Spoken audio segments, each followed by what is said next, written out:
মাথায় রাখবেন সেই জিতা জিতা নয় যেটা আপনার আমার মানুষের চোখে জিতা।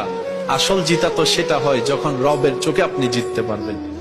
আর রবের চোখে জিতার সিস্টেমটাই হচ্ছে, একটু অনুরোধ করব মনের কান দিয়ে শুনবেন।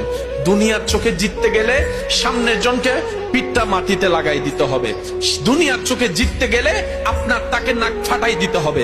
দুনিয়ার চোখে জিততে গেলে তাকে মামলা হামলা দিয়ে জেলে পাঠাই দিতে হবে। দুনিয়ার চোখে জিততে গেলে তার ব্যবসায় লস করাইতে হবে। দুনিয়ার চোখে জিততে গেলে তার সম্পত্তি হরণ করতে হবে। কিন্তু রবের চোখে জিততে যদি চান, ফর্মুলাটা টোটালি ভিন্ন। রবের চোখে যদি জিততে চান, সেটা হচ্ছে আপনাকে ক্ষমা করে দিতে হবে, ক্ষমা করে দিতে হবে, ছাড় দিতে হবে, ধৈর্য ধরতে হবে, সহ্য করতে হবে।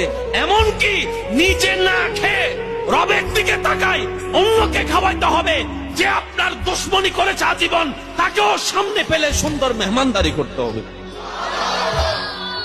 আপনি রবের চোখে জিতে যাবেন। আর যখন আপনি রবের চোখে জিতবেন, জান্নাত আপনাকে খুঁজতে হবে না। জান্নাতে আপনাকে খুঁজে খুঁজে বাইর করবে, ভাই তুই আমার কাছে আয়, ভাই তুই আমার কাছে আয়, তুই আমার কাছে আয়।